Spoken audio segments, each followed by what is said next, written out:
We all thought the Lakers pairing of LeBron James and Luka Dončić would be exciting. But instead, it might be turning into a mess. After the Lakers played the Orlando Magic on February 24th, reports say the tension didn't end on the court. It carried into the locker room. Things reportedly got heated between LeBron and Luka, and it escalated so quickly that teammates had to step in and separate them. And that's just the start. Today, we're breaking down what caused the argument, what was said behind closed doors, and why people are starting to notice a pattern with LeBron and his superstar teammates. When you connect everything, the situation looks pretty wild. Even Shaquille O'Neal and Charles Barkley spoke about it, and they didn't hold back. This could be one of the biggest ego clashes the NBA has seen. If you thought the Lakers' loss to the Orlando Magic was just another regular season game, think again. It felt more like a preview of what happens when two superstars both want to lead the same team. From the start, the energy felt off. But everything really came down to the final seconds. The Lakers were down 110 to 109. The pressure was huge. Luka, who had 22 points and 15 assists, ran the offense all night and got himself wide open at the three-point line, a shot he normally takes without hesitation. But then things got awkward. Instead of letting the play happen, LeBron started calling for the ball. Luka hesitated for a moment, and in the NBA, even a second is too long. Still, it's LeBron. So Luka forced a pass that didn't look natural, like he didn't really want to make it. Luka with 5 seconds. Luka LeBron for the win! LeBron James turned, faded away, and took a tough shot, but it hit the front rim hard and bounced away. The buzzer sounded. Game over. The Lakers lost a game they were expected to win.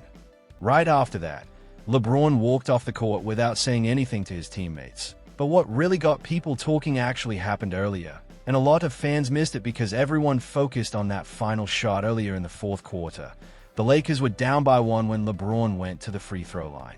He made the first shot, but missed the second. If he had made it, the game would have been tied, and the final play might not have even mattered. After the game, things got even more interesting. When LeBron was asked about the last play, he pointed to Luka Doncic's hesitation as the reason it failed. He didn't mention his missed free throw or his mistakes. He shifted the focus to Luka. That's what got fans talking. Because in his own press conference, Luka handled it very differently. He took responsibility for the loss and said he needed to be better, putting the blame on himself, like a leader stepping up for his team. I mean, I just saw him open. I didn't want to lose the ball, and we didn't have timeouts. But like I said, shouldn't have picked up the ball. Should attack. I thought I was getting a clean look. And just when people thought the tension would stay in front of the cameras, things reportedly got even more intense behind the scenes. Luka Dončić didn't just ignore those comments and move on. After finishing his interview, showering, and getting ready to leave, he had already taken the high road publicly, taking some of the blame even though many saw what really happened on that final play. But the frustration was still there. The hallway outside the locker room was quiet, the kind of silence you get after a painful one-point loss. Teammates were packing up, heads down, barely talking. Then one teammate pulled Luka aside and showed him a clip on his phone. It was LeBron James's interview. The quote hit hard. Ask Luka what he saw. I thought he had a good look. I was kind of off balance. Luka stopped walking. His expression changed instantly. No yelling, just a cold, focused stare like fans have seen from him before. Instead of leaving, he turned around and walked straight back toward the media area inside. LeBron was sitting, headphones on, scrolling through his phone while the story spread online. A few teammates noticed Luka heading back and tried to calm him down, but it was already too late. Luka walked right up to LeBron and said quietly but firmly, "Don't ever put my name in your mouth to the media again." The room froze up. LeBron jumped up so fast his headphones flew off. In seconds, it went from words to chaos. Shoving, jerseys being grabbed, chairs sliding. The shouting got so loud that security rushed in. It took Austin Reeves and Marcus Smart stepping between them to stop things from getting completely out of control. Teammates pulled both sides apart, trying to calm everything down. But even then, LeBron kept yelling, saying Luka needed to grow up and learn how to close games. And if you're wondering why a veteran like LeBron would go that hard at a franchise star, some believe this didn't start that night earlier in the season. Luka had a moment against Bronny James that people around the league didn't forget. Since then, insiders say the relationship between Luka and LeBron has been tense, with underlying friction building for months. If that's true, this wasn't just one argument. It was something that had been brewing for a long time, and that lines up with something Marcus Smart mentioned earlier this season on a podcast. Marcus Smart even hinted at this earlier in the season. He said LeBron James and Luka Dončić barely talk unless cameras are around. He called it more of a working relationship. And in NBA terms, that usually means one thing: two stars sharing the same locker room because they have to, not because they want to. By the time the February 27th game came around, even that fake connection seemed gone. A short clip went viral showing both stars walking into the arena at the same time, but nearly 20 feet apart. No eye contact, no handshake, not even a nod. That moment had fans talking. Because when your two biggest superstars won't even acknowledge each other in public, the whole season starts to feel unstable, like a ticking time bomb. And here's where things get even more interesting. The numbers are starting to tell their own story. It gets a bit ironic when you look at the stat from the 2026 season. LeBron pointing at Luka starts to look questionable when you dig deeper.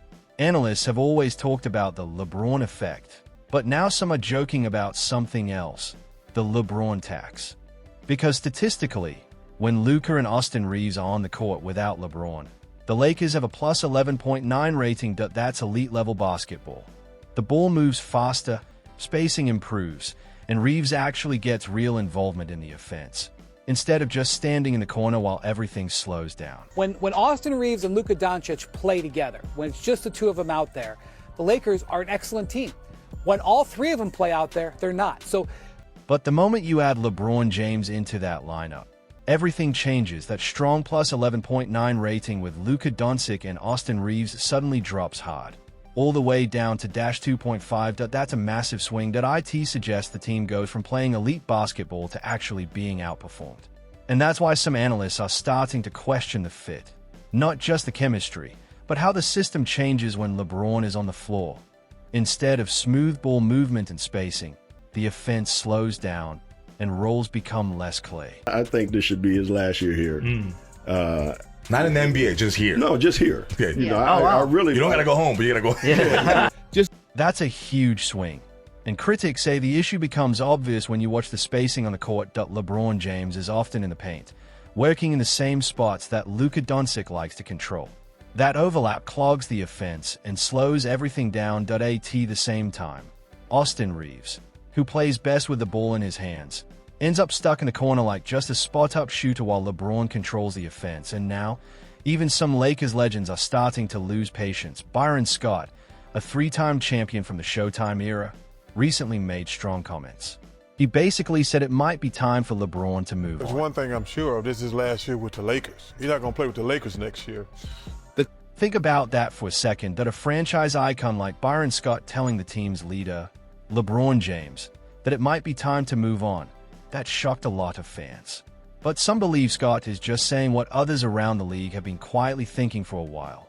Many former Lakers feel the team is stuck, trying to build for the future while still running everything through a 41-year-old superstar. And that balance just isn't working. It's not just Lakers legends either. Charles Barkley has been warning about this on TV for years. He's said multiple times that if the Lakers really want to rebuild and move forward, they may eventually have to move on from the LeBron era. So now the question is, what do you think? Is this still LeBron's team? Or is it time to fully hand things over to the next star? Drop your thoughts, and we'll see you in the next one.